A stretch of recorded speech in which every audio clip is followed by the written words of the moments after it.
Good morning, good afternoon. Welcome to the Pulse Headline News. Let's go ahead and start off with a song today. Then we'll get rolling into the show. Thank you all for joining us here at the Pulse.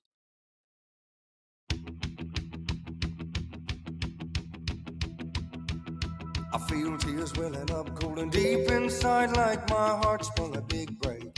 And a stab of loneliness, sharp and painful, that I may never shake. You might say that I was taking it hard since you wrote me off with a call. But don't you wager that I'll hide in sorrow when I may lay right down and fall. Now the race is on and here comes pride in the backstretch. Heartache going to the inside. My tears are rolling back there. I'm trying not to fall. My heart's out of the running. True love scratch for another sake. The race is on and it looks like heartaches, and the winner loses all.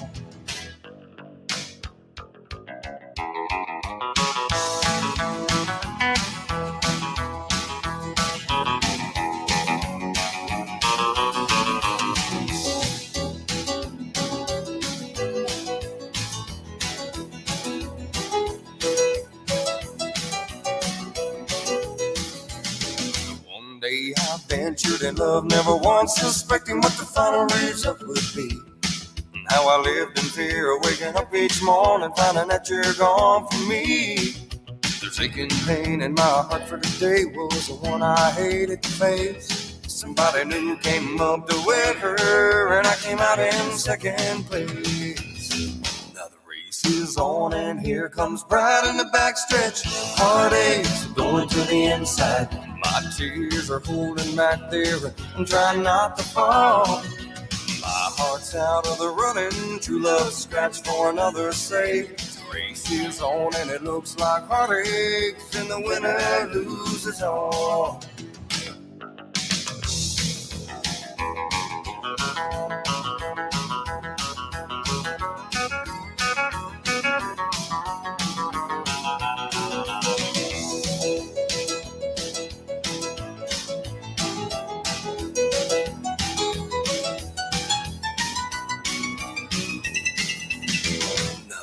Is on and here comes pride in the backstretch. Heartaches are going to the inside.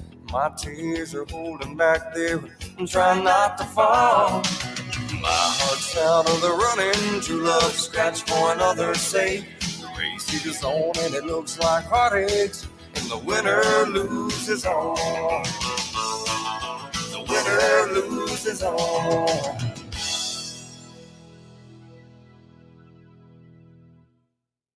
This was not about bailing out small accounts, regular Americans. This is another bailout of the elites. This is a bailout of Silicon Valley, the same Silicon Valley that just brought us Sam Bankman-Fried. The Silicon Valley that for 20 years grew companies privately to exorbitant valuations, outrageous valuations, and then foisted them on the public at even higher valuations.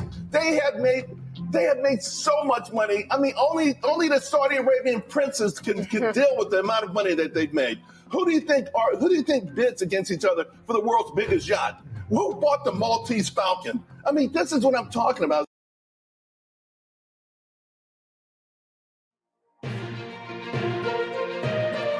Good morning or good afternoon. Welcome to the Pulse Headline News. Today is March 15th, 2023. Middle of the month. We made it. Good morning, Tucson Scott. How are you this morning? I don't hear you. What's your mic dead? Come on. You can do it. I have faith in you. I see bubble, but I hear no sound. Try again there, Skippy. I think your mic crashed, man. Something crashed. Like I said, I could hold on. There you go. GR, welcome to the show. Eric, welcome to the show. Mr. Ninana Rick, welcome to the show. Just played a little clip a moment ago. Kind of a good opening. Got, our rants going this morning already. I've got, everyone's wondering what's going on here. Let's go ahead and throw this while Scott is fixing his mic there. We're doing so well. It must be Tech Wednesday. All right, current weather outside. It's cold. It's -7. It is chilly out there right now. We got a high of 5 today, a low of -18. That's for the Denali Borough. Going into tomorrow, we got a high of 4, low of -20. Friday, high of 12, low of -2. So we're going to start creeping up. Saturday's going to be beautiful, high of 22, low of 2. Showing some AM clouds coming in. I don't see any white stuff. We're not going to say that word. And Sunday's going to be really beautiful, high of 32 and a low of 10. Rick, I think you brought all that cold stuff with you because it's definitely sneaking in. Scott, you with us now? Can you hear me? I can hear you now. What'd you do? Did you? No, something in my sound card got switched. Oh, did it? Route my mic somewhere else. So you're saying you broke your stuff already? You just can't have. I was talking to people on the other side. Oh, on the other side, huh? You were cheating on me again, huh? You had mixed minus in there, didn't you? No, nothing like that. Something way more simple. What'd you think of the rant clip I played this morning? Did you enjoy that? Yeah. Something new? Yeah. A lot of money out there. A lot of money. Know what to say? I know. A lot of money that just seems like it's going off into nowhere. So nowhere land. Mm-hmm. You know. Absolutely. I could see that happening right now. We're seeing a lot of little chirps out there about where their money is wanting to go. And boy, it sure as hell ain't in the stock market this morning. I've got some light news that will bring a smile to everybody's face. Do you? I like light news.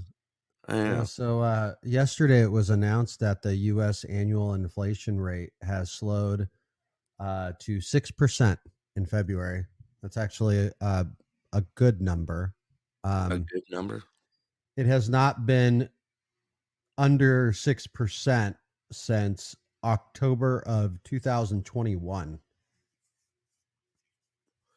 2021. Okay. Mm-hmm. Yep. Interesting. Okay.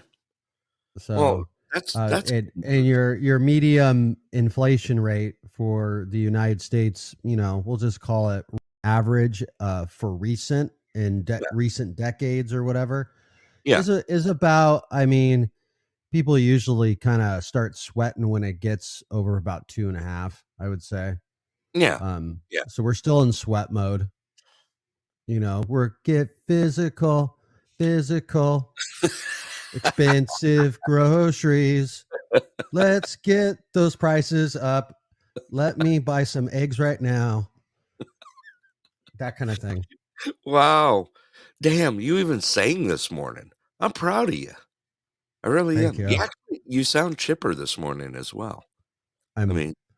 Very excited. You're very excited, like super excited, like right, Scott. Excited. I actually that's pretty cool, man. Must have slept good last night, or we kept you up. One or the other. Not even. We're not going there. All righty. Well, let's get rolling into the news. Well, you got the first one out. The inflation's down. I wish I had still had that sound clip. I deleted it. We've seen in 2022, we saw over 8. So to kind of give you kind of the range of what, it would be, I think it'd be more of a landmark if we that things were starting to trend the right way. If we fell below 5, maybe, but 6% is a good start. That takes us back about a year, little Yeah. over a year. So It does. It's okay. I mean, we can handle that. But as you can remember, um, the I mean, our leader and boss said, inflation was here when he got here, if you remember correct. Yeah, it was at 2%. Yeah, yeah. So I wish. there's that. You know what? If I still had that, I'd play it right now. It would make my morning. It would just totally make my morning. I Yeah, think facts are facts. facts are facts. So speaking of things that are disappointing, so we've We're been on a roll. we've been following a little bit of the high level news coming out of Facebook. Right. So just yesterday, Zuckerberg announced that he was going to fire 10,000 employees in the second round of job cuts at Facebook Meta. The cuts follow 11,000 layoffs in November. Oh, wow. Right. So he's heading for it. He's doing the techie twist right now. Everybody is. The tech industry is just not doing well. Part of it is as systems get better and better, there's no longer the need for we'll call it in between, right? Yeah. So I've been hearing a lot of this. I'm kind of in this industry, so it's like, right. You see a lot of stuff like with, server testing for old systems that they've had in place forever. They figured out ways not to do that anymore. So that ends up like, we'll have a group of like, just for example, 1,000 people. Well, now you only need 800, right? So it's kind of like, that's kind of what I'm seeing is that COVID taught people to work remotely, and COVID during that time, even though it was rough in the beginning, over time, people started to learn how to work remotely. So, and when you work remotely, you work cheaper. Rocky, welcome. Yeah. Yeah. Well, that was the biggest thing was, they learned that if you worked remote, you work cheaper, right?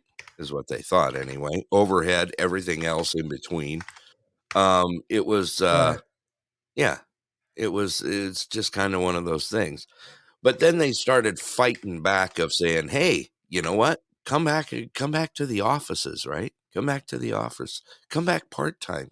Come back this time. Just give us a little time in the office. And then there was an uprising against it. And we're still seeing that now. They're like, no, I'm good.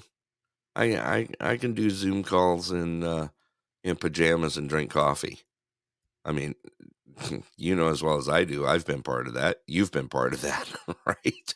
Over the last 3 years, so it's not like a huge surprise. And it, I mean, I could see it happening. All right. What else you got going there? I got this morning out of the EU. The EU Parliament votes for the mandatory renovation of old buildings to save energy. That will be an estimate of 35 million buildings across Europe. The climate neutral conversion of buildings could cost 254 billion euros in Germany alone. Ooh. Spiegel reported that tenants and owners will have to pay for this first and foremost. Yeah. So, okay. Well, they're already doing it, right? They're doing the cutbacks everywhere. I just hope, because I've seen this like trend in Europe to take the Finley. we'll call it historical buildings. Right. And they'll give them a facelift to 1975 Soviet Union. Is that how you want to put it? Yeah. They'll do this like, oh, it's modern masterpiece, and I'm like, that looks like a tenant building for right. It looks like in Slovakia. Yeah. Like that's like not pretty at all. Can you stop? Like they'll tear down like an ancient carved stone building and throw up one of these like just office building facades. Oh, that's just like stop. So I hope that has nothing to do with that announcement. No, no, I hope so. I hope not either. You know, we seen it. We already started watching it. They're even doing it in our small little towns everywhere, right? We're seeing that happen here in the U.S. to where they're kind of we see fights all the time of them of trying to save historic buildings, this and that. I was actually talking to someone recently last night, as a matter of fact, of them. Their small town, you know, they have storefronts that are open everywhere. These old storefronts that are, doing nothing right now because they can't get business going. No I one wants. told you I saw that recently when I was in Tempe. Yeah, yeah. That the Same shopping reason. centers themselves are like they're like the strip malls They're and a stuff. ghost. Yeah, They're pretty ghost. empty. But I mean, you go to the bottom floor of these luxury apartment buildings where they're now putting stores and bars and restaurants and liquor stores and everything else, Right. and there's all kinds of activities. So Yeah. liquor stores are huge in Tempe right now. I've never. That's actually it reminded me of Los Angeles. That's exactly right. Here's the biggest thing that's happening right now in the US is they're noticing crazy welcome. Uh that it is so easy to start a business. The problem is keeping them going because no one's wanting to spend anything on it. You got all these storefronts, all these small buildings, and there's actually incentives out there to start. Mr. A and Shelby, welcome and crazy. There's all these small towns, like the small town governments, the commissions, that sort of thing, they're given incentives to open these businesses, open small business right now. So it's like taking nothing to open a small business. The problem is getting them running and keeping them going right now. You know, we're seeing that everywhere right now. And it's just taking a hammering, you know. Um, and like you said, you were in downtown Tempe, right? Which is Yeah, the hottest place to be. the You know, mill area. Yeah. East Valley, right? You're right next to ASU. You got Mill Avenue is just famous for, piano Shenanigans. shenanigans. Let's just go with the shenanigans. You and I have Yeah. spent many a times out there on Mill Avenue, and it's a ghost town now. You were out till late the other night when you were down there, and it was like they were rolling up the sidewalks. Well, I was there on Monday night, so you got to be fair to the area. And no, there was like it's pretty much the same. Yeah. Than it was like 10 years ago. Okay. But like I said, the biggest difference was that there's just more liquor stores everywhere. Right. So, Right. I mean, back then when I hit it hard, in the 2000s, I'm gonna say like 05 to 2000. Like when you're hooking.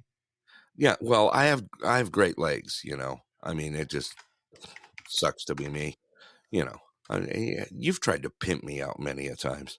You're such an ass. Way to represent ASU. You're right, Hanny. But I was I dug the scene back then, hitting the clubs back then. I mean, think about it. Some of the best clubs in the US were there. Anderson's Fifth and State. You actually had the bar. You had one called Shenanigans there. You had, that's actually that was a thing. Big time, right? I don't think that's there anymore, by the way. I don't doubt it. I mean, we saw some of the best local bands you could ever ask for. We had Metalhead down there. It was fun. It was good times. You had when I lived in Tempe, I didn't know anybody in Arizona, and one of the first kind of group of people I met were like people at record stores, which they're gone too. But like I met like the guys from like the Meat Puppets. Yeah. I can't remember the name of that place, but all the bands used to play down. Mill was very more hippie and more relaxed and more alternative music. Now it's like just like flashing lights, right? Yeah. Everywhere you go, like every place you walk, like, Yeah, it's not like how it used to be. I walked by this place. I didn't even walk in. I didn't even stop. And Really? this huge 6'4", 200-pound man stands in front of me and goes, "ID, sir." Seriously. And you know, as I'm walking down the street, dude. Yeah. Like I don't want to really go in there right now. Yeah. You know? Yeah. And he says, "You totally look under 21." Yeah. I have a body of a little boy. Oh, is that why you're still into boy bands? Yeah. Please don't go, girl. Let's get yeah. There you go. You get the bell this morning already. Yeah. Are you gonna do a little bop for us? Bad rant. Bad rant on that one. Yeah. Do some bop for us. You know how you like it. I thought I was going to give you another headline here, and then I sent you a clip. Yeah, nice derailment on that, by the way. What do you mean? I said I thought you were going to smooth as can be.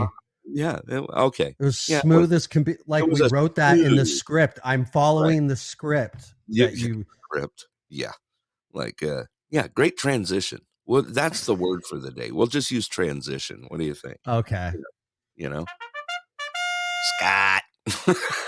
All right, go with your news. Let's do it, man. What do you got? So this is out of Moody's.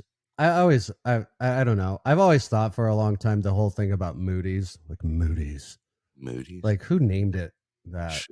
Anyway, Moody's cuts outlook on entire U.S. banking system to negative from stable, citing a rapid deteriorating operating environment.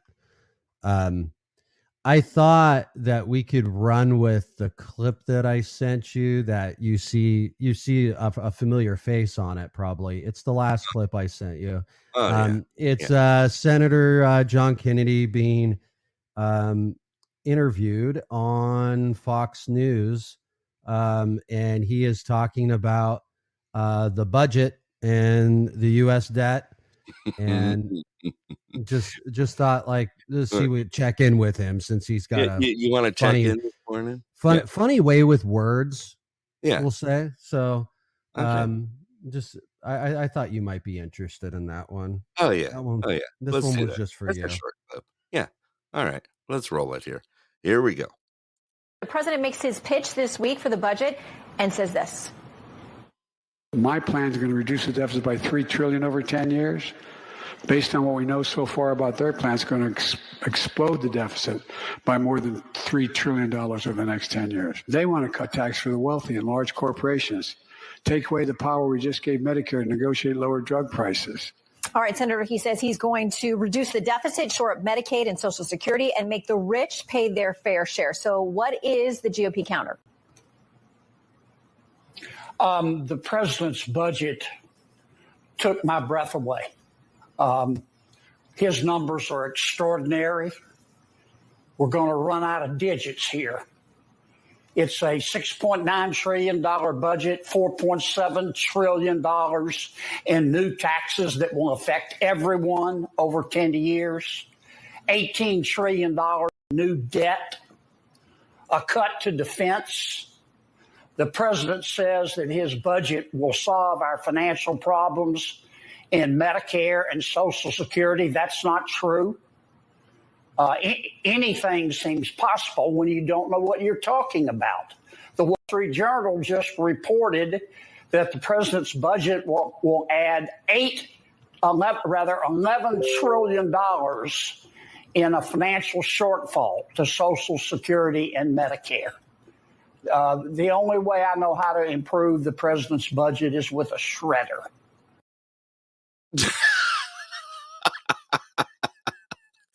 The only way to improve it is with a shredder. I mean, I lost you, Scott. Here, let me get you back in here. Dude, that was priceless, man. That's totally priceless. I love Kennedy every time he jumps on the air. I do. You know I do. You back with me there? I'm here. Okay. I mean, the guy just kills me. I love it. The only way it's going to do it is with a shredder. Come on, man. Oh my God. I just did the come on, man, and didn't even mean it. Wow. I got nothing. All right, give me comments, Scott. Let's hear what you got to say about this. No, I just No? it's just there. It's just opinion piece, but Yeah. he just makes it, not taste like kale. You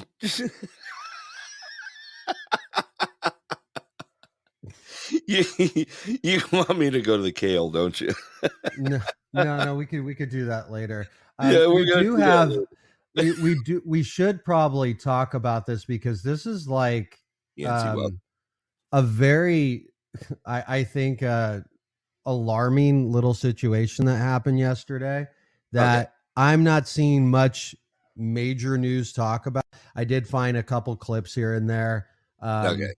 But so yesterday morning, there was an incident that occurred involving a U.S.-made MQ-9 Reaper drone over the Black Sea. Right. Immediately, there was an investigation that was underway to determine whether it was shot down. Western military provided sources to the Associated Press. So was the first bulletin about this. And then it came out that a Russian fighter jet had struck a United States Air Force MQ-9 Reaper drone over the Black Sea. And that was officially announced by the U.S. European Command. The MQ-9 aircraft was conducting a routine operation in international airspace when it was intercepted and hit by a Russian aircraft, resulting in crash and complete loss of the MQ-9 drone. And that is a statement from United States Air Force General James Hecker. This was all officially released by that U.S. European Command. Comments from the White House was Biden has been briefed on the drone incident over the Black Sea. That's all they've said. That's it. Yeah. That's all they got. So on that note, I did say what I could find, which was a CBS report that was done. So I thought you could go ahead and roll that and that beautiful bean footage. Yeah, something like that. Yeah. Okay. I got it here. I got it. You sent it to me. All right, let's go ahead and play that clip real quick. Wow, it's real short. Here we go. Jet approached from the rear, dumping fuel. U.S. officials believe it meant to come up in front of the drone so it would fly into the fuel cloud, but pulled up too soon and clipped the drone's propeller, which is located in the rear. The drone's controllers could do nothing but let it glide into the sea. Okay. So basically they're saying that the jet basically came from the rear, did a fuel dump, basically hit the brakes, pulled up, and tagged it. So, I mean, what were they doing that close to it to begin with? I don't know. I don't know. I'm actually kind of confused. Like, I mean, whose airspace was that? Was that airspace that was international, that everything's scheduled and organized, or was that area of the Black Sea kind of like we'll call it conflict zone because of the current issues over with Ukraine and Russia? So yeah. Well, they change the box all the time. They change the grid all the time. Depending on what's going on. I mean, I've heard that anyway. Rocky put out there it was international airspace, but Rocky, what you got to understand is they move the grid all the time. It's just like doing an aerobatic box. We have aerobatic boxes all over the place, and they actually change those grids at time just to do practice, that sort of thing. Absolutely. I know, because you have to stay up with it. You can't just go out and fly and do, all these student pilots out there. they go into these aerobatic, boxes to do, tests. They do their testing there. They do their, their practice areas, their stalls out in there, everything. And I've seen boxes move as much as like twice in 1 month. I mean, I've seen it happen. So it's not a a normal thing for something to get stretched or moved. But you're right. Depending on where it is and how close it was or this or that, the thing that I want to know is, what the hell was he doing that close to it to begin with? It's not like he can't pick it up. It's not like he can't pick it up on radar. I'd hate to be that pilot coming back in and saying, dude, I just knocked something out of the sky with the tail of my plane. You know what I mean? Right. All right. Great story on it. Looking forward to, maybe we'll get some updates. Maybe we won't, Yeah, that's really about it right now, that I'm seeing. I did see also from yesterday a couple updates out of Russia. Okay. So there's some activity over there. Putin, during a press conference yesterday, this was his statement. Nord Stream attack was committed at state level. At state level. Right. So what he's saying is governments are involved. Yeah. Right. So he's just not playing the fool on those stories that were going around from the New York Times. And I can't remember who it was over there. I cover so many of those German newspapers. I don't remember if it was a Spiegel or Bild or who it was. But yeah, the story that they put together about the Ukrainian yacht. Yeah. Right. Yeah. Like, it still seems a little far-fetched. It just seems less likely than Seymour Hersh's version of the Nord Stream story. Yeah. So no, it does. I mean, we talked about this banking thing already this morning a little bit. I put out that clip this morning, that rant clip this morning, which pretty much says, I mean, I could see it. There's everyone's playing. We're right back to it. Let's just call it the shell game again. Right. Things are popping up, and hang on. Let's sweep that under there for a little while until someone gets brave enough to bring it back out again. Yeah, we'll just go with that this morning. DV, welcome. So another big event that happened over there in Moscow yesterday was Bashar al-Assad, so president of Syria. Yeah, he made a trip to Moscow. It was to great fanfare. Was he wearing a tracksuit? No, they're dressed like adults, actually, like in the pictures I'm seeing. Yeah, actually, there was even it's kind of interesting. So as I scan these pictures to kind of give you the idea of what it looked like, there was a full band. Really? On the runway. Yeah, full Imperial Russian band that greeted him. People wore their grown-up clothes. It was that kind of event. So we've got ties and scarves and expensive men's coats. I don't know why I'm going into this. This is to check out what watches they were wearing. I don't see any watches. No, like come on. No.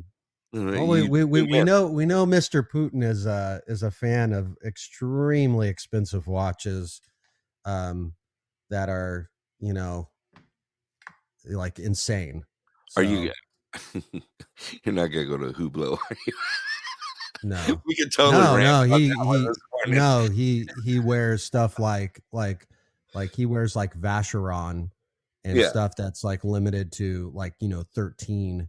Hand built, taking 3 years to make. That's the kind of level he's at. He's actually, as far as all world leaders, probably the biggest watch enthusiast out of all of them. Yeah, because I've never seen anyone wear such, we'll call it, extraordinary, elegant watches. As a leader, go beating around in a tracksuit. As a world leader. And we've talked about this, like, where U.S. leaders tend to where simple are we'll call it standardized luxury watches, run of the mill stuff, but from Bill Clinton's Iron Man to I'm trying to think of what would be expensive. I guess Trump wore a day date when he golfed. He didn't wear it in the office, but he did wear a day date, like a $40,000 watch when he went golfing. Right. But yeah, no. I pictured Zelensky more as an F-91 guy, 999. Yeah, or like a G-Shock, but like I don't know, steel case. No, I wouldn't even go there. I was like thinking something a little more of like a Pikachu G-Shock. G-Shock. Goes well with tracksuit, by the way. yeah, like that, like just like to fit the vibe. You got to go with the vibe, right? So right. I'm gonna move off to strange people. From strange people to other things that are strange. So this morning, a report came out from a Pentagon researcher and a Harvard astronomer. Sorry. We're starting already. Astrological. What was he again? Something. What was he again? Go ahead, say it again. Astronomer. Where they wrote this piece that suggests that an alien mothership might be sending UFOs to surveillance Earth. And this is a long time draft document that they have been working on for a long time. I don't have many details on this, but it's something that I decided to bring up because I'm going to cover it as it goes. But they say they have solid evidence that there is this mothership that is traveling around our globe. Maybe they're building their own Google Maps. Right. Are we going to I will say that, so I get this argument that I see like really smart people go back and forth with all the time. Yeah. So a lot of smart people think that if there is aliens out there, they look at us like we're unintelligent and ridiculous. And then the other half of people will think that maybe we're extremely interesting because just think of like the whole idea of like, we have nuclear capability. We fight over these little small differences in between us. And I kind of think I'm more in that camp. Like if there was aliens out there, they would probably want to look at us because I think they're like, we're captivating. The old man put out this morning that we're probably like this little petri dish that something of a higher power is just staring at us, watching us run around, do stupid shit. I mean, if you think about it, you never know. Why would think about it. Aliens would come down and watch us. I mean, we do some pretty stupid crap, man.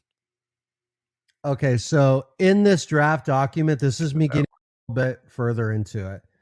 All right, let's hear it. The Pentagon official suggested that he believed through what they have found that this mothership has mini probes.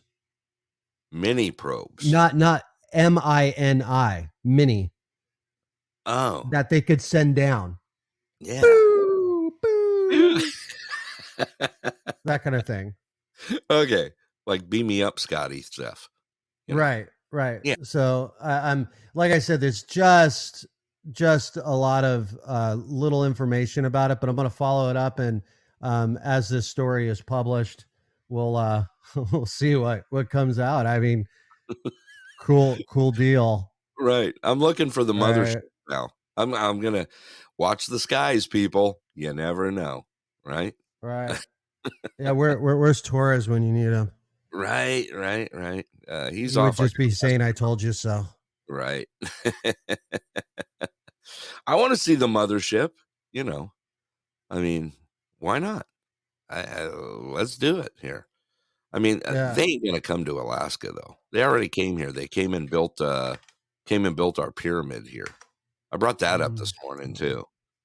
That we have they came all the way to Denali National Park and built the Dark Pyramid. What do you think? You think that's true? You think that's why they came here? I don't. Maybe it was for the Iditarod. I'm not a fan. You're not a fan of the Iditarod or the aliens? Aliens? You're not? All right. I could throw that out there. Someone just hit me up on the side here. By the way, our hometown boy, Mr. Jesse Holmes, took 5th place in the Iditarod. Top 10. Here you go. Closed out for the Iditarod. To let you know, winner for the 2023 Iditarod, Ryan Reddington is who won the Iditarod. Came in at 8 days, 21 hours, and 12 minutes. And basically 56 seconds. Peter Kaiser came in 2nd. Richie Deal came in 3rd. Matt Hall in 4th. And our hometown boy, Mr. Jesse Holmes, came in 5th. So big congratulations to those top 5. Man, you clear it out. You're anywhere in the top 5, top 10, 1,000-mile race, mushing dogs through Alaska. Dude, that's quite a feat. 1,000 miles, man. Big applause for them. That's pretty awesome. All right, Scott, I got that out there. Iditarod news, there you go. What else you got? Well, so also this morning, going back to the bank and money kind of stuff. Yeah. Well, things are changing. So the environment and the outlook is changing a little bit. So we were looking at these, like, I would say, medium regional banks that were starting to collapse, right? Right. So China was reported. So this is out of the Middle East, we'll say. Okay. So in the Middle East, they're reporting that China is mass pulling out deposits out of Swiss banks. Really? Okay, so remember I mentioned on I think it was Friday or Monday, I mentioned about how China was one of the huge investors in the Silicon Valley Bank. Correct. Because of these like green projects that they had. And so there's a lot of Chinese money in that bank too. Well, now China is reportedly pulling money out of the Swiss banks. So really? Here's one of the official headlines. Now that is opinion piece that's coming out of the Middle Eastern region of the world. Yeah. Okay. But here's what's coming out. We'll say globally.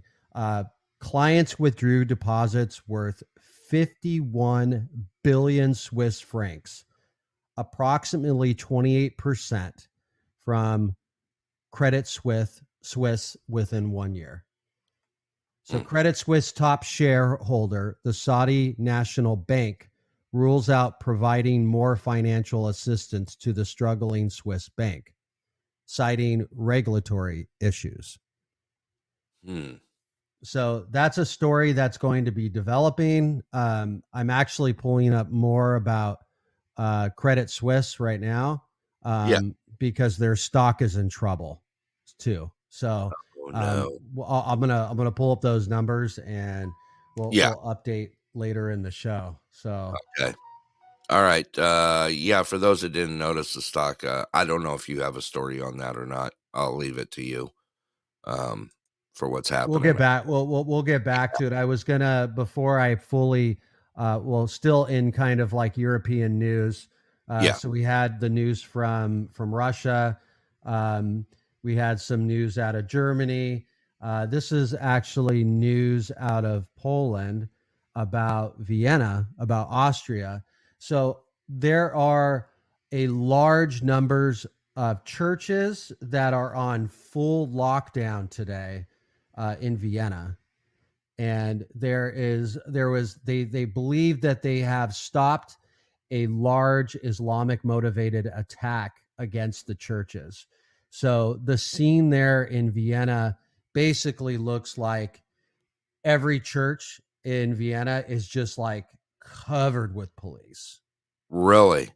Like they didn't know. I think one of the people that suspected, only opinion piece at this point, but one of the people suspected that what they heard was someone was going to like do kind of like a walk-in type of attack. Right. Or it was going to be somebody on foot running in. So they've like quarantined all the churches in Vienna this morning. Oh, wow. Okay. So thank you, sis, by the way, for the gift out there. By the way, if you're new here to the show, please make sure you hit that follow button out there and click those hearts. Give us some engagement and likes. The chat room is pretty active this morning. It's pretty awesome. Thank you all for being here. If you guys want to find out more about us here at The Pulse, you can go to our website, go to pulsealaska.com and find out more about us here. There's some tabs you can check out and other ways you can help support us at The Pulse. All righty. I got that out. Go ahead, Scott. Just had to throw that, so get our plug out. Yeah. So some of the other news that I was looking. So, and this is all coming out of Europe. And I said, this is now becoming bigger. These are the bigger international banks that specialize in international funding. So we're not talking about necessarily the biggest banks in the world. We're talking about some of the biggest banks that have a international deposit. So here was another headline where trading halted for French bank group BNP Paribas after the stock plunged 8%. So we're just seeing these little stories just kind of like pop up that are hitting. And so, like I said, I'd bring up the numbers of Credit Suisse. So Credit Suisse shares have fallen 20% to a new record low, now traded well below 2 Swiss francs. That is down 96% from their all-time high. Oh, wow. Right. That's a slam. And that's why I was tracking that particular story. So you said it was Credit Suisse, right? Yeah. So the story behind it is that this is all caused by China pulling deposits out. Oh, wow. So, I actually just pulled them up right now. They're currently down. Credit Suisse is sitting at 20.12% down right now. First Republic, as we talked about the other day, is down another 17% today. Man, that is... And there's actually even bigger news on First Republic. Yeah. First Republic has been downgraded to junk. Really? By the S&P on elevated risk of deposit outflows. Oh, wow. So we've got news coming in on them too. Yeah. Wow. Okay.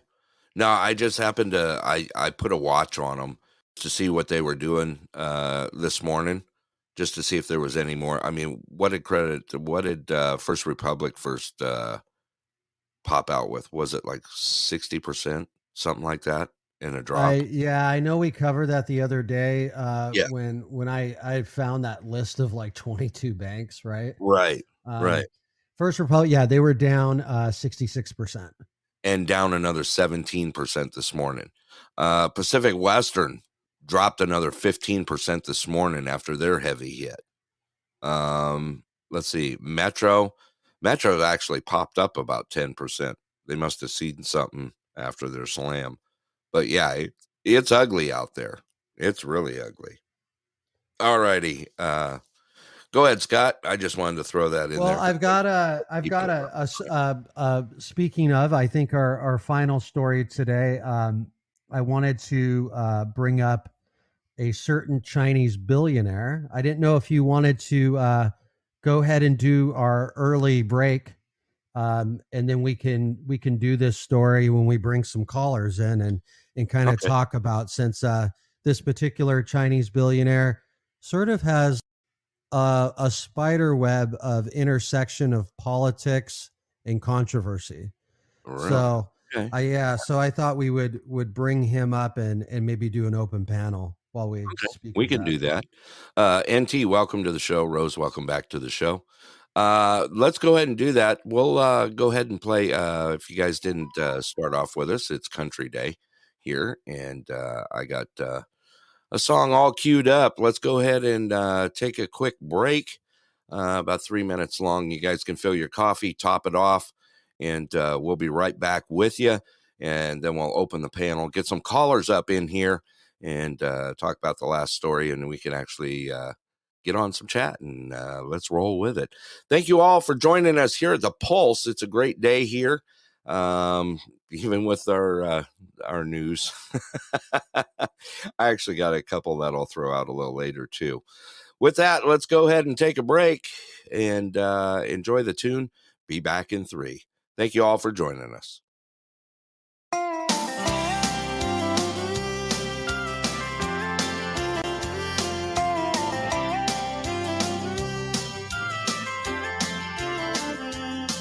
It was where my mama sat on that old swing with her crochet.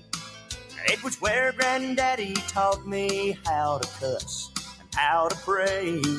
It was where we made our own ice cream those sultry summer nights, where the bulldog had her puppies and us brothers had our fights. There were many nights I'd sit right there and look out at the stars, through the sound of a distant whippoorwill or the hum of a passing car. And it was where I first got up the nerve to steal me my first kiss. And it was where I learned to play guitar and pray I had the gift. If the world had a front porch like we did back then, we'd still have our problems, but we'd all be friends. Treating your neighbor like he's your next of kin wouldn't be gone with the wind. If the world had a front porch like we did back then.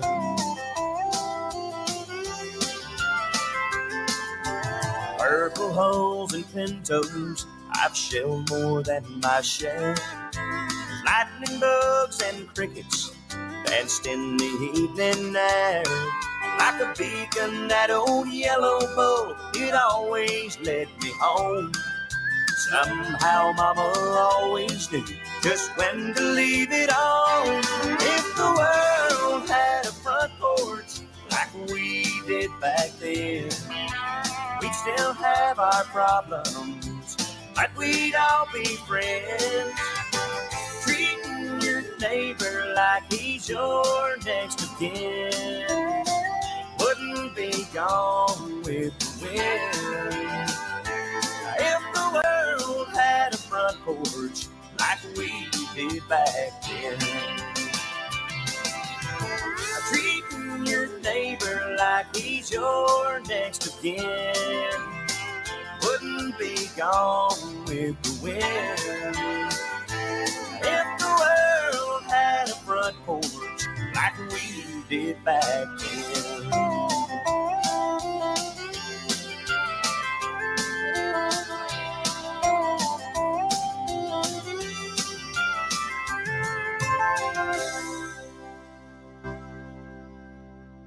The Clear Sky. This show brought to you in part by the great people at Clear Sky Lodge, where the steaks are the best in Alaska.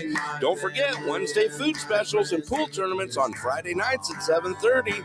Clear Sky Lodge, located at milepost 280 Parks Highway, Anderson, Alaska. Open 7 days a week, 3 p.m. to 10 p.m. Give them a call at 907-582-2251. Tell them your friends at the Pulse sent you. All right, everybody, we're back. Hope you guys enjoyed the tune out there. Scott, you back with me there? Did you get your coffee? I did. I'm good. No? Yeah? Mm. Kind of. A little bit. You're just so exciting this morning. It is. Yeah, you're chipper this morning. I like it when you're Yeah. chipper. Yeah, Mm-hmm. you're totally chipper. Yeah. Yeah. Yep. Scott. I love you, brother. You're my sugar brother, the catty daddy. Annie J put that out there. The excitement is just so infectious. Yeah. Yeah. Oh my goodness. Yeah. Never mind. Never mind. Got nothing. Just gonna let it go. Let's just let it roll. No. I was. She had mentioned that it was raining, and it's raining here, which just makes me not want to do really much of anything. Yeah. So, it's totally raining out there. I love the rain in Arizona. Yeah, I do too. So rain makes me just want to just do nothing. Right. Unlike most places when it rains here, as you know, people go outside, go, oh, right, stand in it. My favorite thing they used to do was when the monsoons had come through. It'd be all hot, and then it'd cool down real quick. The rain would start dumping, and you would smell the rain burning on the blacktop. You know what I'm talking about? That smell. Yeah, but if you're on the edge of the city and you're in a place that has some space, all you smell is Creosote or the light Chip scent seal. of jojoba. Traveling through the air, and it's actually kind of a romantic thing of Arizona. Is it romantic? So, I think so. Yeah, I like it. Hanny says her hair's not doing what it should be. It's just bigger and better. There you go. All right. You want me to go ahead and open the panel up here and get some callers, and we can go ahead and jump into that. Yeah. This was sort of like a surprise headline anyway. So I thought we'd maybe just kind of do an open discussion on it, because it was a headline I saw and I was like, that name. Where does it ring a bell? Where does it ring a bell? Yeah. All right. Yeah. I ain't got controversial nothing. character. We got Heel Club in here. I don't have a, you know what? I got something close for him. Let's give him an intro song. Everybody, let's welcome Heel Club to the panel. How's this, Heel Club? Not too bad. Is there a William O'Connor in this chat? Because you know what? After last night, I think I had a massive headache.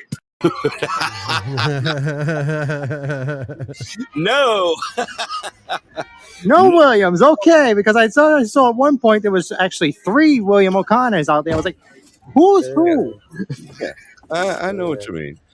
Let's go ahead and also, wow, we are filling up this morning. This is let's go ahead and welcome Rocky to the show. I'm switching him up this morning. What's up, fellas and ladies and gentlemen? How you all doing? Rocky, you're in the Twilight Zone this morning. We're gonna let you. I'm always in the Twilight Zone, according to my friends. Yeah, it just works.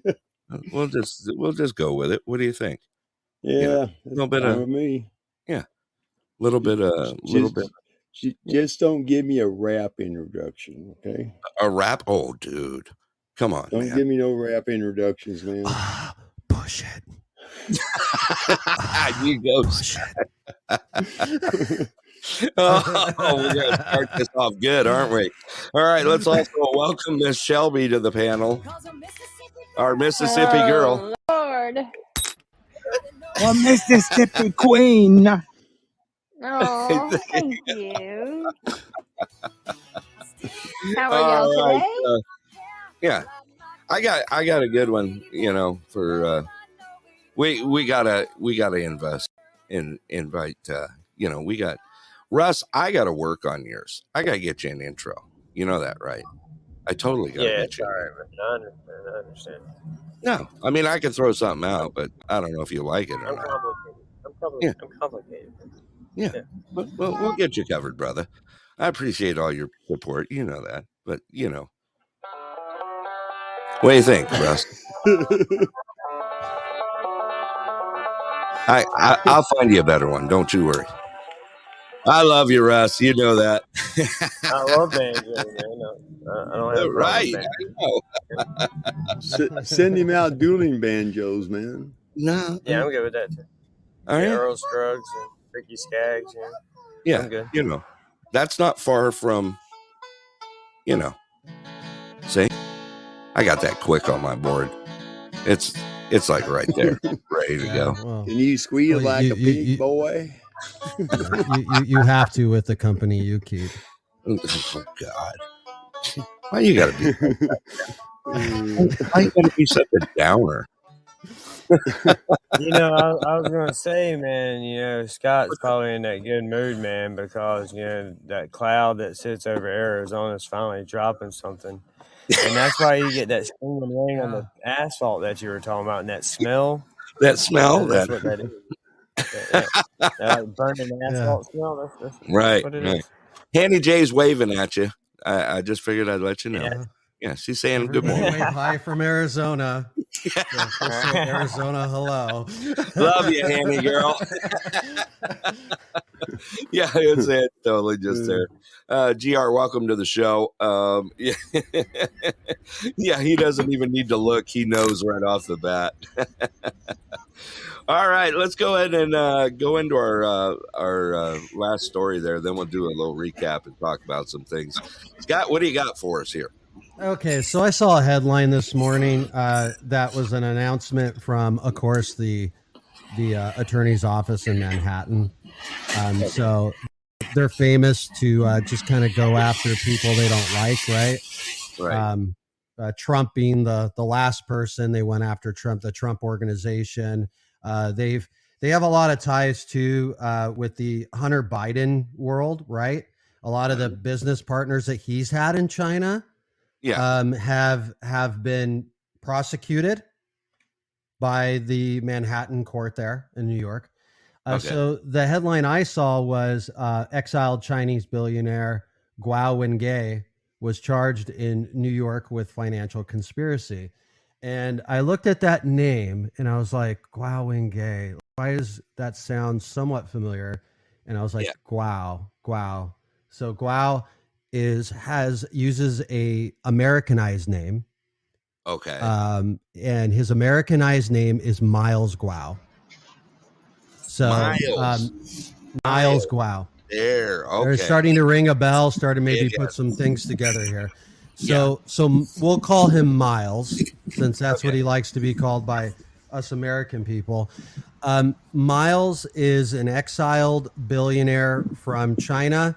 He became very popular in the real estate world and started making ties with the Chinese government. There was a falling out, differences of opinions, and he took off. He moved to New York City. He bought an $82 million apartment off of the Park. Actually, there's even so much detail you can go into this. Really? He bought an apartment on the southeast, which the Chinese southeast corner of Central Park. So that is where all the Chinese billionaires live, because that's referred to them as Feng Shui Corner. Feng Shui Corner. So the best energy spot to be in the city of New York. His apartment is 3 stories tall. He has terraces overlooking the park on every floor. Yeah. It's like 7 bedrooms, 8 bathrooms. Yeah, 82 million. Wow. So, and of course, as you know, he's got all the amenities in the world living in a place like that. This is what exiled looks like for a Chinese billionaire in the U.S. So let's get into his connections. Like who is he? Why is he known as Miles, for instance?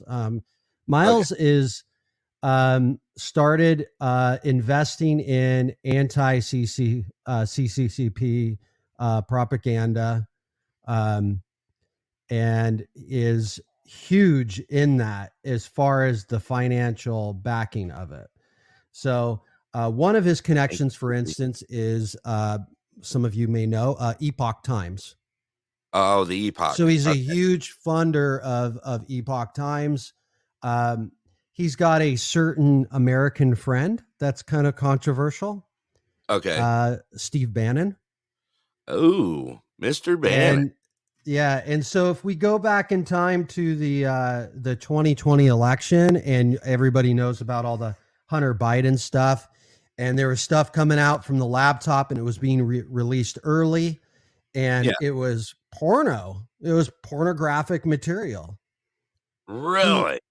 He 100% Thank you, sis. was the first person to release the content of the Hunter Biden laptop. Miles was. He released it, and he's also a huge supporter of Hong Kong. So he had all these Hong Kong newspapers, and Epoch Times was even working with them, and the whole connection of this like interweb started to overlap into American politics that he was financing.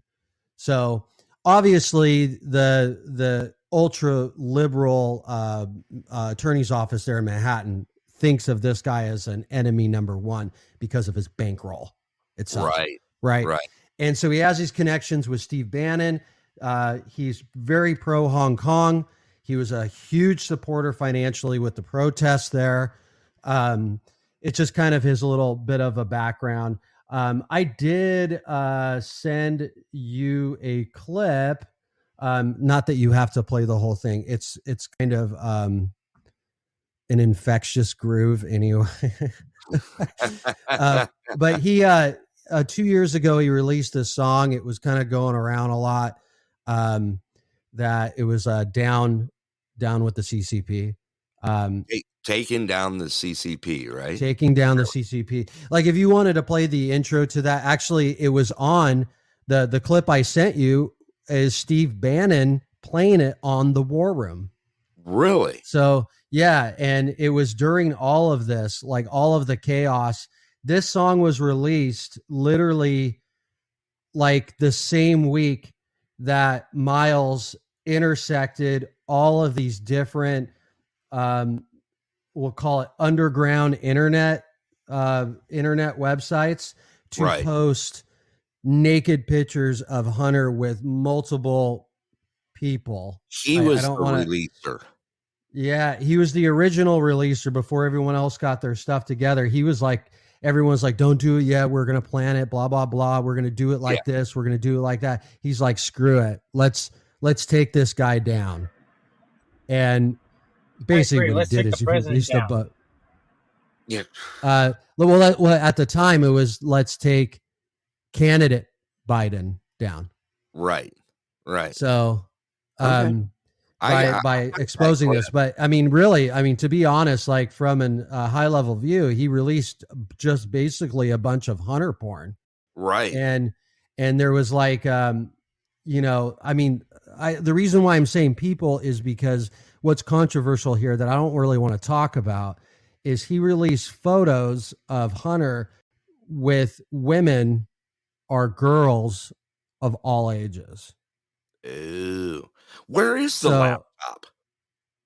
The laptop's fully revealed. There's sites that you can go on and you can literally just browse through Hunter Biden's laptop if you want. Like if that's a thing you want to do, go ahead and, Not really, but I was just wondering where it was, because that's another thing. Well, it doesn't matter where it is because it's everywhere. It's on servers all over the freaking world.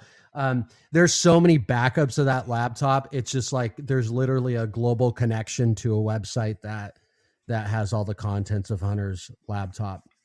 So one of the other things that's kind of like sort of like a good thing to point out about the whole Hunter Biden laptop thing is there's a select committee that is now looking into the whole paying scheme that Biden was involved with the Chinese. So people who were involved with basically like their Department of Energy in China, right? That they were giving payments to Biden through Hunter and through associates.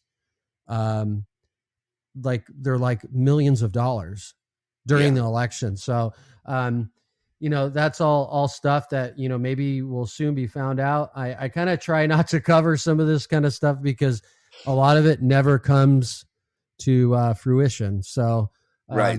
They just kind of bury it. Yeah. Yeah. So if you want to play a little bit of that clip and we can laugh at this ridiculous song, but you could get an idea, maybe play it through the first chorus or something. Okay. And we could kind of move on from there. Yeah. Okay. Yeah. Miles Gow. Here we go. Taking down the CCP. Let's go ahead and play it for a minute here.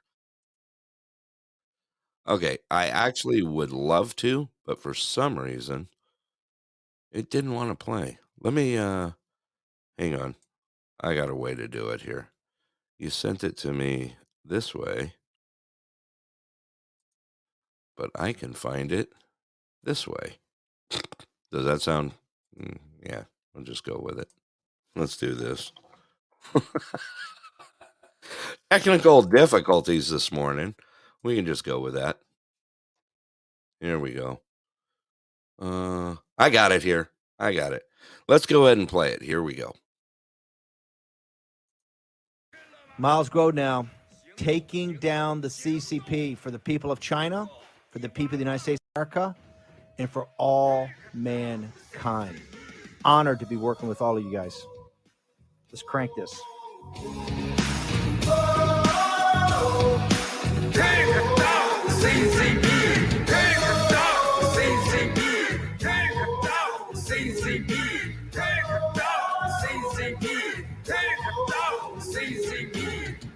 Everything's just beginning for the games you want to play.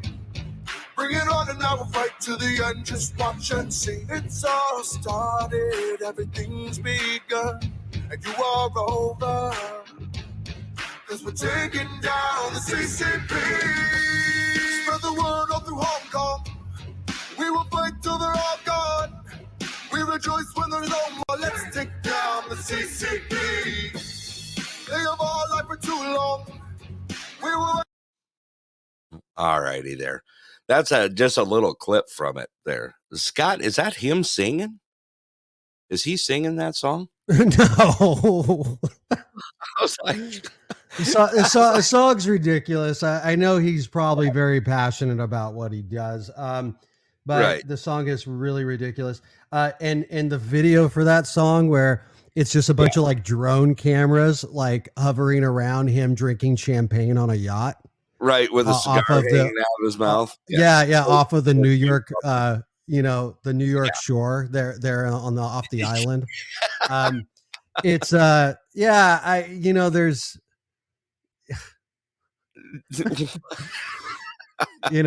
I mean, like I said, what an infectious groove that is. Right. And of course he's not that. So he just paid for it, right? He doesn't have to do much. Yeah. Who's singing it? I have no idea. I was like, it really matters. I was like, I know it ain't him singing it because taking down the CCP. No, it's like he just like called a hotline. Like, I need you make a song service, right? Yeah. And he just wrote what he wanted the song to be about, and they farmed it out for him. They just went with it. Yeah. Yeah. So we were talking about his what was it? How much did he spend on his apartment? 82. What was it? 82 million is what he paid for it, and that was 5 years ago. That was 5 years ago. Which corner of the park is it on? Southeast. It's on the southeast corner. Okay, over by the plaza. Okay, I know. Yeah. Okay. So there's a video of his apartment, and it shows like him going out to the different terraces. He's got like one terrace that looks, I can't remember the streets. but it's going to be like 5th Street and 59th. Something like that. So one of his terraces literally is on it. Like it's about as close to looking up that street as possible. The other terrace goes like 59th, right? Yeah. Yeah. Like, and it's like it's on the corner, right? So he's got like these like road views. And then his other terraces are off to the side on the park side, right? Yeah. And so he's got these huge open terraces that just overlook Central Park. So, yeah, no, I don't know why we're talking so much about. I don't know. It just the idea of it was, and why it was big news at one time, was because this is an exiled, right, individual. This is how he's living. Right. You know, to be exiled is apparently pretty profitable. You know. Yeah, especially when you have certain point of views. But I think that point of view has, over the last couple of years, has gotten a little bit stale. I don't know how well that whole movement is doing. Right. You know, it's kind of stuff that I kind of, you know, I'll randomly look at to kind of see what things are shaking out there. But yeah, and the connection between that and the nationalistic side of the conservative movement and the connection between the two. There is a connection between those two.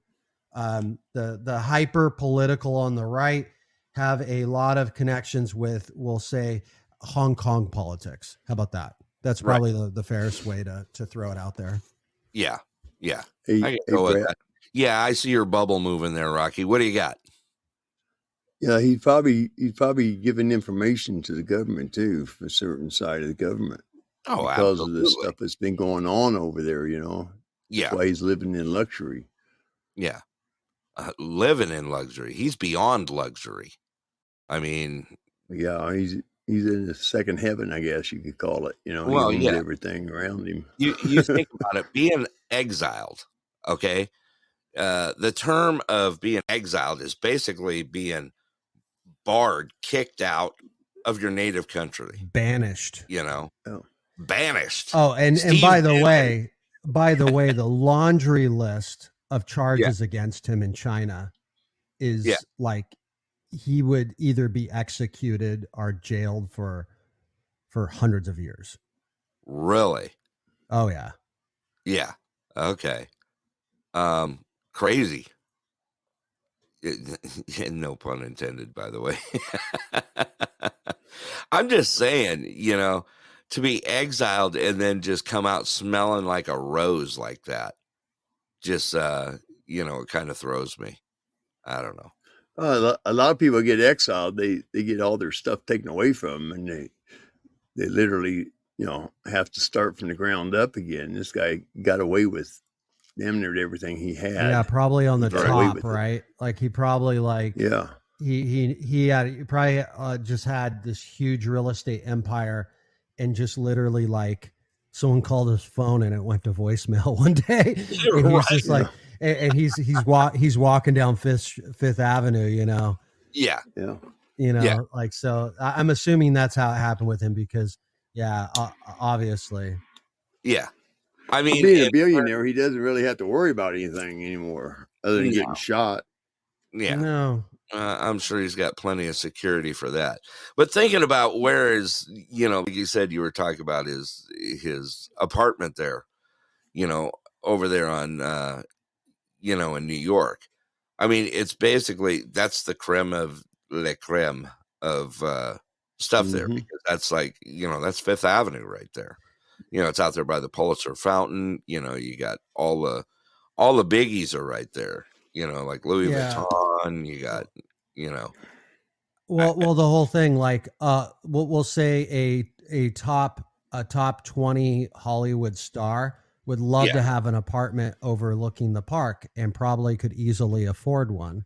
Right. They can't afford to choose which one though. No. You know, that's a whole nother stratosphere. Right. Because that's connection. Yeah. Yeah. A few years ago, I had one of my clients was the vice president of J.P. Morgan, and he owned 6 buildings down there. He lived in the top floor of one of them where he had his own private helipad. And he told me the lower floors went for $25,000 a month. The upper floor underneath his apartment in his building went for $77,000 a month. And he owned 5 of them, 5 buildings down there. Plus, he owned a bunch of other stuff. He was he was from the Fitzgerald family.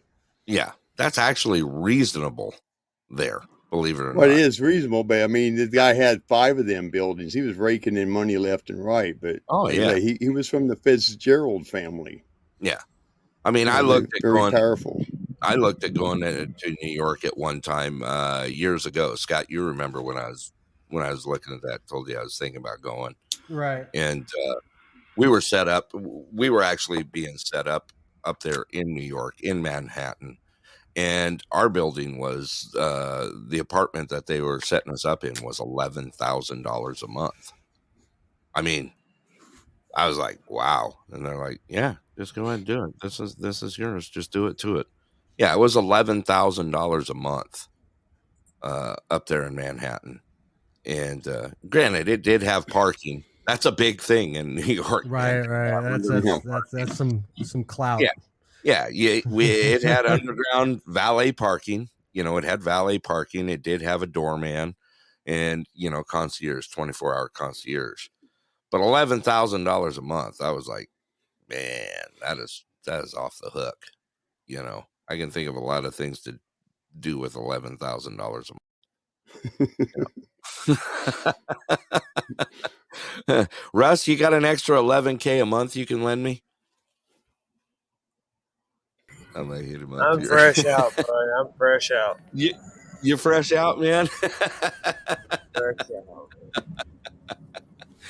No, they had his stuff in the SVB bank. He's fresh out now. Right. I got 5 on it. You got $5? Dude, I will take the $5. I will buy myself a Dr. Pepper cream soda and probably a Boston cream pie. See? I got you covered. Yeah, you can't go wrong with that, yeah. Yeah, exactly. I'd be set to jet, man. I'd be all for it. All right, Scott, is there any more breaking news that's popped out, or are we pretty much topped out this morning? No, we're pretty much all caught up, and I'm just kind of scanning here, making sure nothing comes through. Right. Okay. I do have some news this morning, just some odd news that people like to throw at me. Check this out. Here you go, Russ. A North Carolina man was startled by an 8-foot-long alligator hiding in an attic during a home inspection. Check that one out. There you go. He was a code enforcement official that was actually doing inspections, home inspections. How the heck did he get in an attic? I have no idea. I'm trying to figure that one out myself. I think he wanted to save it as a pet. Well, that had to be a pet somebody had up there. Yeah. Alligators aren't the best climbers.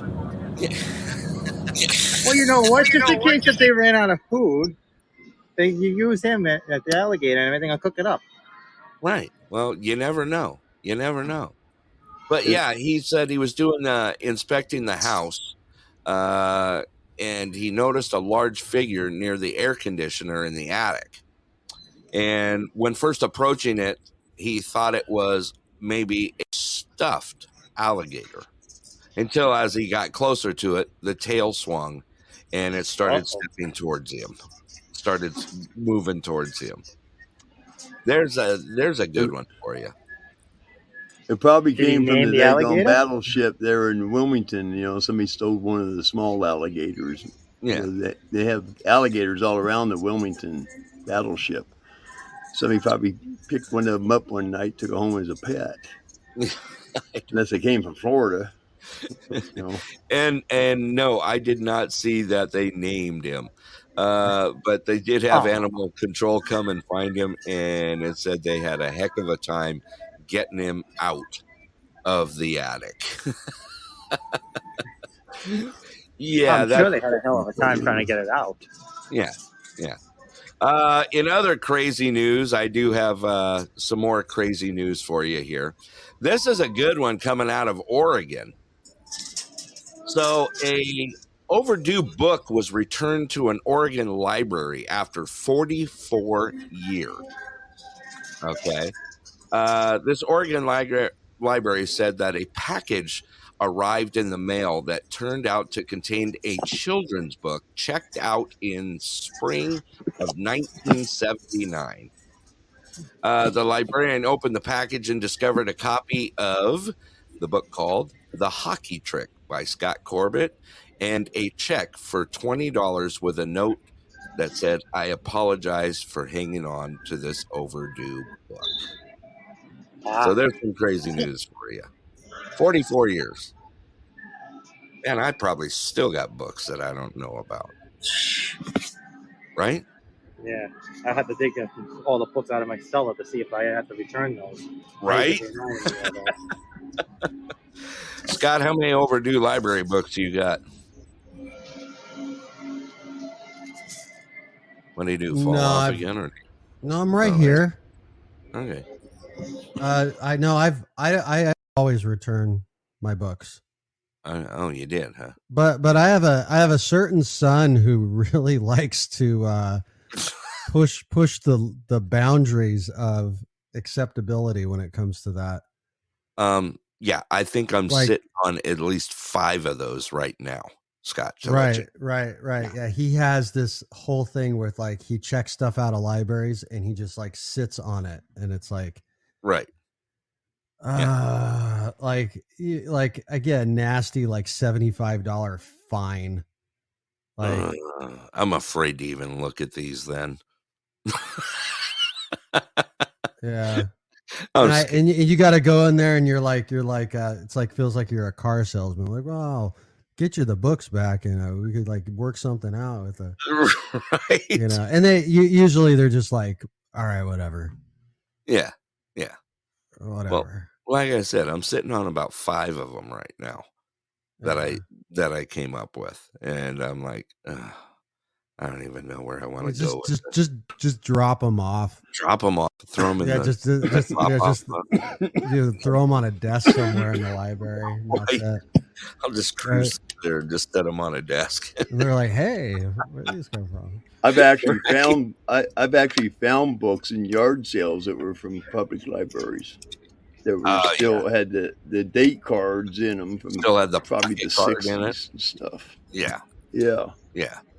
I know it happens. The biggest thing was I can remember my daughter working in a library, and that was the time when they started doing CDs and DVDs. Do you remember that? Libraries were doing that, CDs. I reckon I remember that. Hopefully. Yeah. They never came back.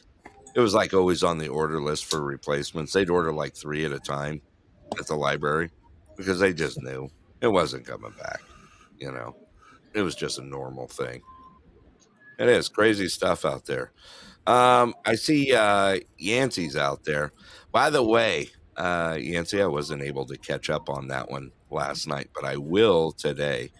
I will definitely check that out. I need to go through there and listen to that, watch that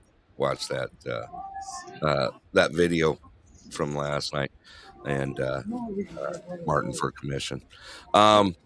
There's a few things that what else did someone just sent me another one here. I got one more here. By the way, let me throw that out there right now. Want to check out another cool show out there? Check out the WKOP, the Wrong Kind of Podcast out there. I was lucky enough to be a guest with Yancey and Justin out there on one of the recordings we actually How recorded. unfortunate for them. Dude, I knew you were going to go there. I knew you were going to say something. Martin for Commission. You guys will get that later. 5 minutes later. Oh, now we get it. Exactly. They wanted to bring Scott along too, but they couldn't find him under that cloud over Arizona. Right. He was still Yeah. buried under the cloud. He was actually dancing with his mop again. Right. Hi, Hanny. I'll just throw that out there. It's just a wave of the hi. Hey, wait a minute. Handy's telling everyone that we're all number one. That's all that matters. Right. Hanny, thank you for the support out there. Really appreciate that. And yes, I did try the coffee, and I brought it in the studio this morning. Let me grab this here because I am going to share what it is. Yeah, I hear you. What? So I received a gift from the WKOP crew out there, and I got some official Coffeeville, Kansas coffee. It is called Wayward Son Coffee, and it is absolutely amazing. It is absolutely amazing out there. For those, I'm actually looking forward to making a trip out there. Me and Susie have talked about it, and yeah, we're gonna come out there and bug you guys just to let you know. It'll be road trip season, and we're gonna end up in Coffeeville, Kansas. I'd like to do a podcast tour. What do you think, Scott? You want to do a podcast tour? You know, What? just I don't know. What is that? Kind of road trip it. You know, we'll start in like road trip it. Yeah, we'll start in Washington State. That is. Why would I go there? Oh, dude. I don't know anybody from Washington. When is the Can show there? The old man's in Washington. That's exactly where I'm going to start. Yeah. Oh. Yeah. What's the I show? don't know why I thought he was somewhere else. Short Pants Robert's right there at Washington too, and so is Crazy Lady. Right. Wow. Yeah. People in Washington. Yeah. You're such a loser, man. You don't even know. No, we're gonna. I thought about doing a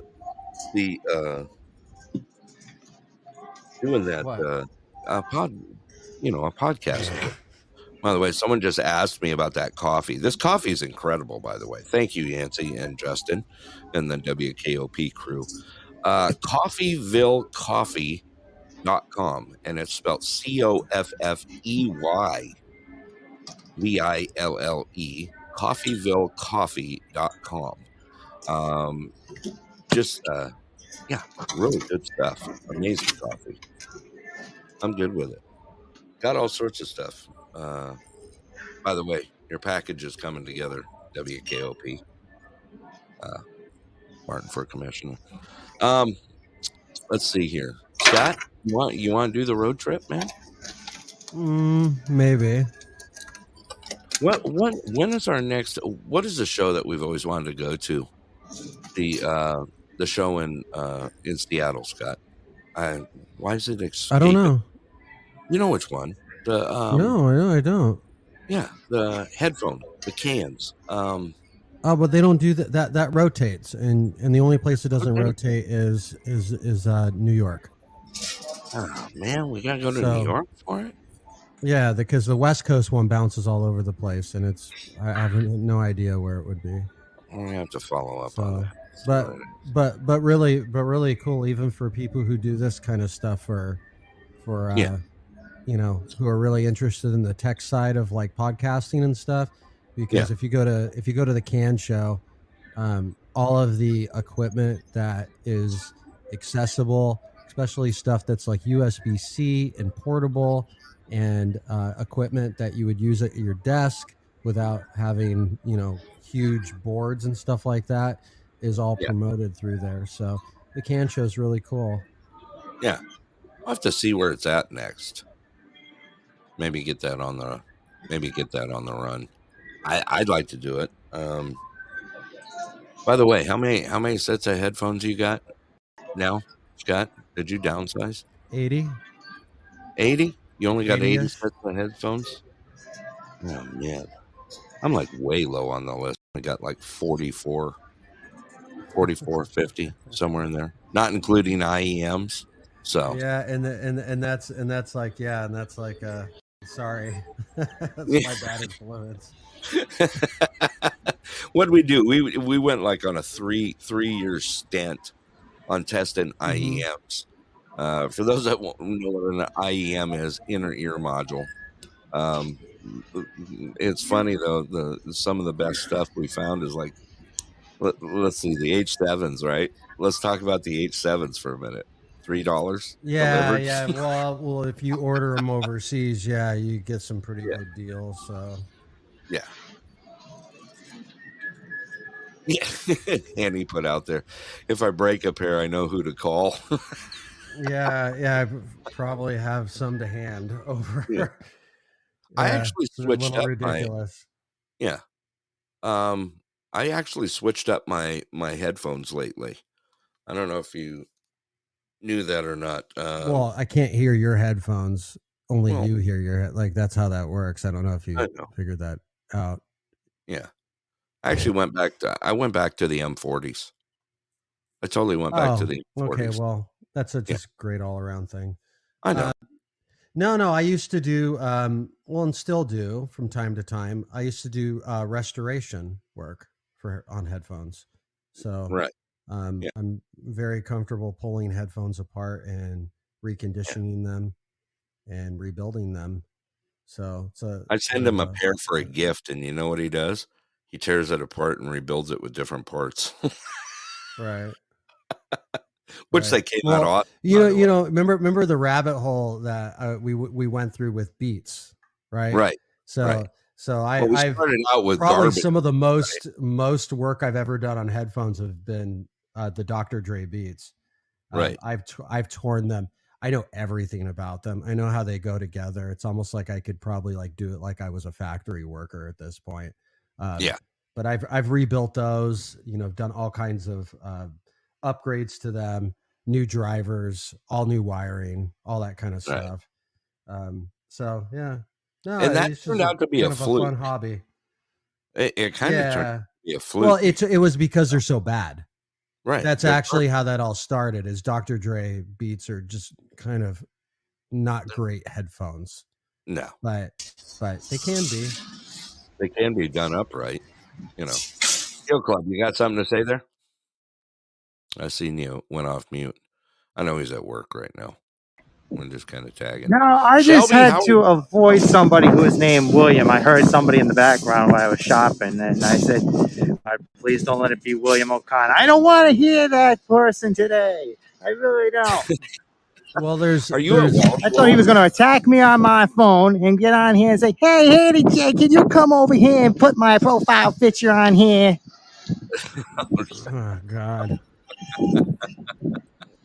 Where you I like the more handsome William O'Connor, not the one who hides his profile pic. Yeah, that sounds like how Two-Face is or Dr. Jekyll and Mr. Hyde. Yeah, that one's my favorite. You know. Yeah, I felt bad afterwards because he said, "Oh, now I got to find another podcast to go to." I was like, "Well, there's all those religious ones if you want to go on that." Yeah, good. Let the power grace compare you and save your soul. Yeah. Too much. Crazy welcome. Let's see here. That was actually pretty funny. Yeah, Hanny J, he wanted to know a lot about you, girl, believe me, and all the other ones like Bad Love and all that stuff. God damn, person. Keep your Viagra in a different bottle and don't take it so late at night. Oh, God. There we go. Alrighty. Well, we just got Zara in the room. Narus, close. There you go. Hopefully she can hear me there. My Farsi's getting better, Scott, by the way. Not really. Oh, it totally is. It totally is. You know, I won't be as good as you because you've been studying it for a year, but I'm getting there. No, and I have not been studying it for that long. Yeah, right. Oh, I just welcomed you to the to the show, Zara. I said Darud Koshi Ahmadid. There we go. Hello and welcome. I think I did that. Thank you, Miss Susie. Yeah, I think your beard was in the way. Was it? I don't know.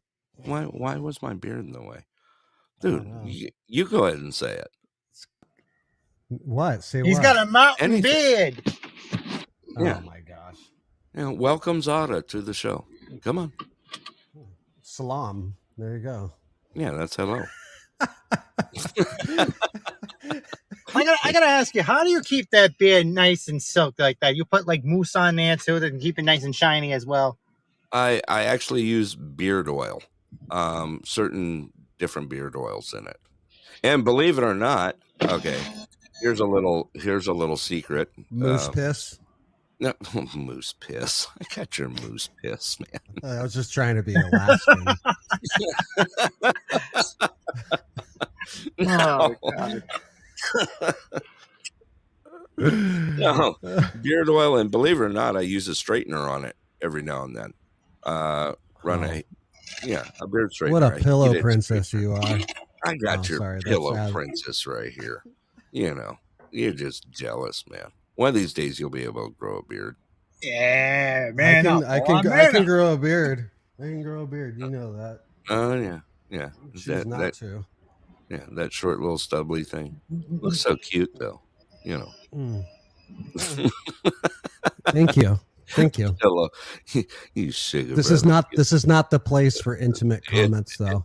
It's not The wrong platform, by the way. Yeah. Oh, yeah. okay. Russ, you got anything on that one? Miss Shelby, how about you? Yeah, Shelby, how about you? You're with us here. I only She's grow been a off. beard because I'm lazy. What's that, Russ? I only grow a beard because I'm lazy. Hey, it looks good too. When you grow a beard, it looks, professional. Maybe a little ruggy, but you know what? Hey, fuck it. Why not, right? It looks like I'm Sometimes you lazy. need to. Yeah, there you go. There, you just fixed a bet, Scott. By the way, out there. What's that? Crazy asked you. How old are you? Yeah, no, I know that. Yeah, I'm just being informal. is that what you're being Yeah. being informal? Yeah. Hey, why not? Why you gotta be informal, man? Mercy Manoon, believe.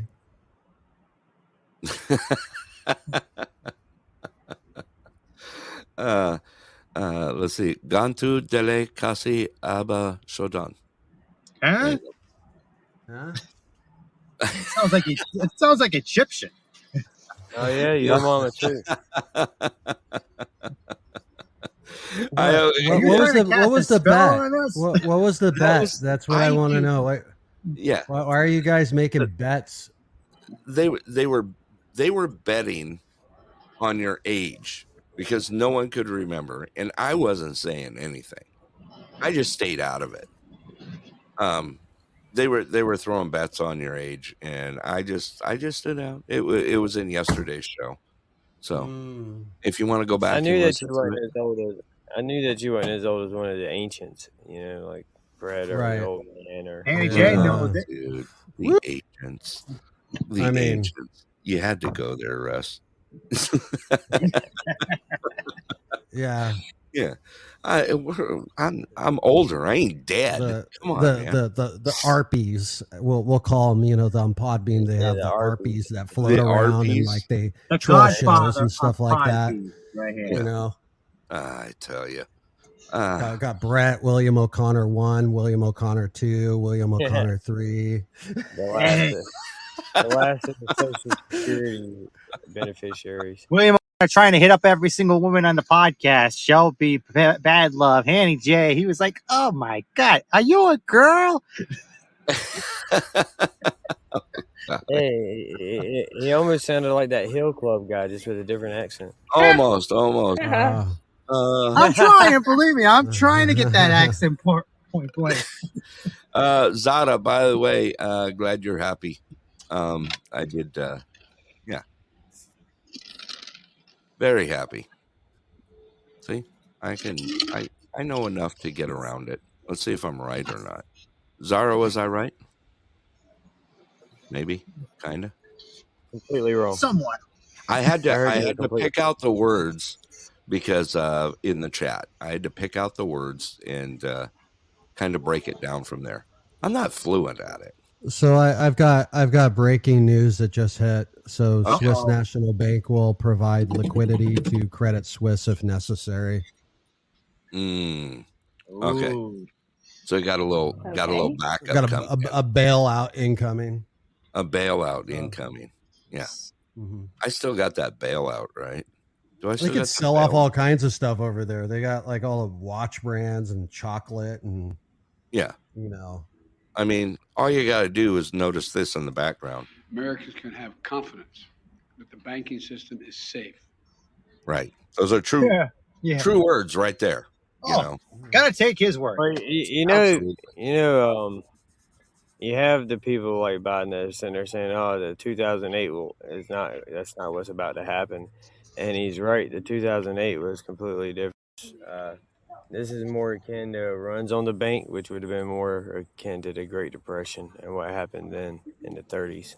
Yeah. Absolutely. Yeah, absolutely. You're right. You're definitely hit it on that one. And like I said, you know, I gotta say, there's one thing I love. I love the John Kennedy rant.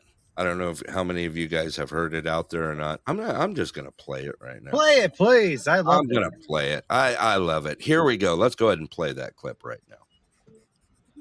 Today, I want to talk to you about truth. Can you handle the truth? The truth is that God is great, beer is good, and the United States of America is star-spangled awesome. The truth is that we are going to have to get some new conspiracy theories because all the old ones came true. The truth is that Americans aren't perfect, but the other side is crazy.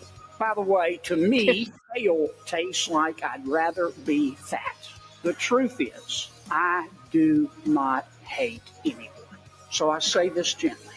The Biden administration sucks. There you have it. Straight from Mr. John Kennedy himself. I love that, man. I love that rant. Couldn't said it better than myself. Oh my God. And kale tastes like I'd rather be fat. There you go. There you go. That's it. You got kale in your basket right now, Hill Club? Actually, you If know you what? say yes, I'm gonna throw I something gotta at you. take a look at it because you know what? I could probably put a little spell on the kale there. Like, you know what? Put some garlic and everything, and lemon juice, and then you put it down in the toilet and everything with salt. You flush it and send all the evil spirits away. That's the old saying. There you go. There you go. All right. You know what? We're actually starting to wind down a little bit here. You got anything else that's coming out right now? I want to catch one more time before we go into talking about what we got tonight. Nope. Okay. First of all, I want to thank all you guys for joining us today. Don't forget, today is Wednesday. Tonight is our variety show. Yeah. Yeah, right. Man, I'm looking forward to it. Last Wednesday, totally ripped. I was so happy. I had so much fun last Wednesday. It was an awesome podcast. It was. It really was. We had so many people involved. We had the panel full. It was just a great time. Crazy Lady, you're live with us. How you doing, girl? I'm doing good. How you guys doing? Crazy for feeling. How you doing? It's great. I'm good with it today. I'm happy on Wednesdays. It's 2-show Wednesday for us today. So yeah, it's almost the weekend. Why not? Yeah, it's hump day. Yeah. Oh yeah, that's right. Happy hump day, everyone. Happy hump day, lady. Absolutely. So make sure you guys, all those new ones in the room here, please hit that follow button. Give us some likes on the way through. We have the variety show is going to happen tonight at 6:30 p.m. Alaska time, 10:30 p.m. Eastern. If you're Shelby time, that would be 9:30. If you're Crazy Lady, that would be 7:30. See, I'm doing this. I got this working. How'd I do? So, like, yeah, Fantastic. Off. Fantastic. You know, I can pull this off. what is it Alaska time? Is it Alaska time? It is Alaska time. It's 10 to 12 here right now. It's 12 o'clock in the afternoon. It's lunchtime. Yeah, I'm ready. It's happy hour. Yeah. It's happy hour. All right, let's go ahead and wind things down here. Crazy, you got any final words for us for the day? Peace, love, and high dot. There you go. Peace and love. Miss Shelby, go ahead and give me some final words for the day. Don't fall asleep with cereal. Don't fall asleep with cereal. I'm not even going to ask. Not me either. Nope. Can we save that one for tonight, Shelby? Sure. Yeah. Well, I think we may have to. Okay. All right. Russ, you got any final words for the day? Yeah, grab a Mountain Dew and a moon pie, and it'll make you feel better. And I was going to tell Scott that drone thing that happened with Russia. Shortly after that happened, the United States scrambled with Germany to push the Russian fighters back. And that's the first time that's happened, that Germany and the U.S. worked together to push Russia back. So that's interesting, too. You should look into that and a little All deeper. right. And but yeah, y'all have a great day, man. Hope the night show goes great. Yeah, thank you for joining. Yeah, Russ. Thank you, sir. Really appreciate it. Heel Club, what do you got for us, brother? Final words. I love Scotch. Scotch. No, I'm just kidding. Sugar brother. Yeah. Have fun. Relax. Yeah. Scott. I thought you said Scott, not Scotch. No. Scotch, the drink. Well, Scotty boy, I love you too, brother. You're a good man. All righty. Scott, final words for the day here. No, just thank you everybody for joining. I love seeing all the people out there. So thank you for all your input. Thanks Heel Club for participating today. Yeah, a lot of comments. Hey, no problem. I'm always there. Yeah, really appreciate it. All righty then. I'm gonna go ahead and wind this thing down then. All right, here we go. First of all, thank you all for joining us here at the Pulse Headline News. Look for us again tomorrow morning, 10 a.m. Alaska time, 2 p.m. Eastern. Had a great show here today. First of all, I want to thank my panel here. Miss Crazy, who's on here. Miss Shelby.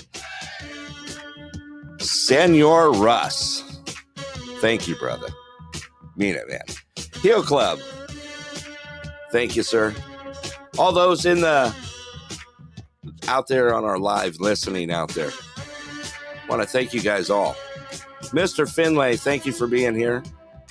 Want to thank our executive producer, Miss Susie out there. Hanny J, thank you, dear. Zara, thank you for joining.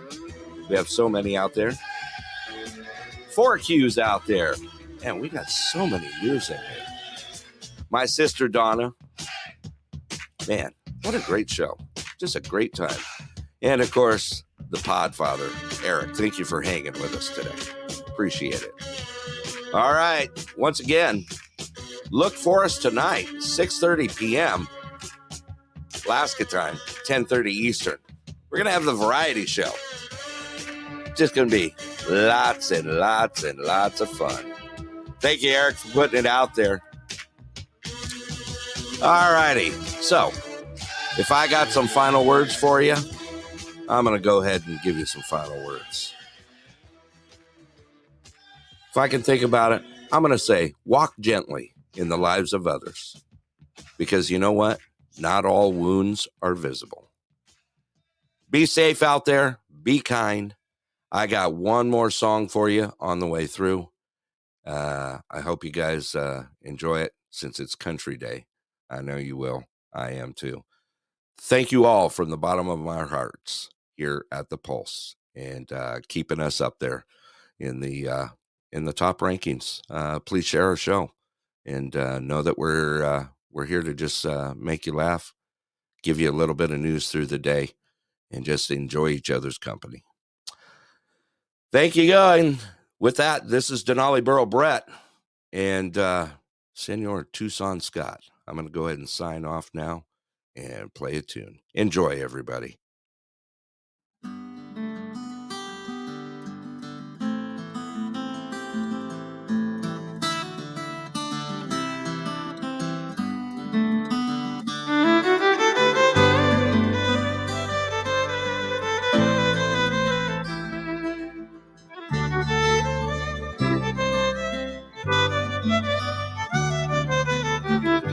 This old highway's getting longer.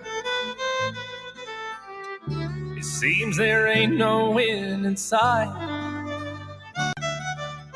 Sleep would be best, but I just can't afford the rest. I got a ride in Denver tomorrow night. I called the house, but no one answered. For the last 2 weeks, no one's been home. I guess she's through with me. To tell the truth, I just can't see what's kept a woman holding on this long. And the white line's getting longer, and the saddle's getting cold. I'm much too young to feel this damn old. All my cards are on the table with no waste left in the hole. I'm much too young to feel this damn old.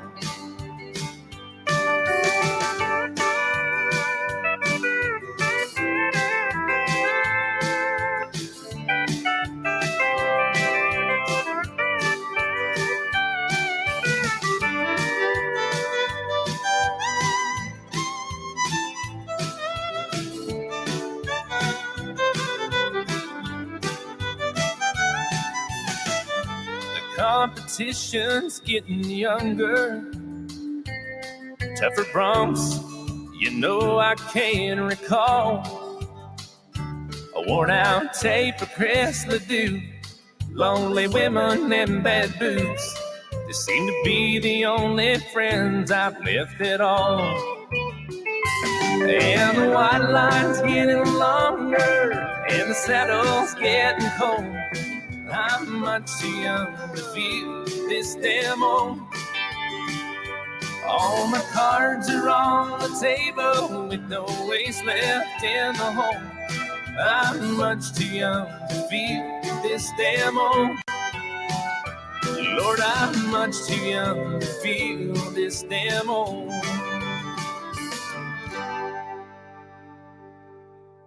Also, just a few more out there. Make sure you check out WKOP, the Wrong Kind of Podcast, and the Outside of Normal out there. Get on out there. Be some Podbean people. Get on these podcasts and have some fun. Catch you all later tonight on the Variety Show. Enjoy yourselves out there, and definitely be safe. You know, we definitely need it these days. I could tell you that. All right. Peace out, people. I'm out of here. That's all, folks.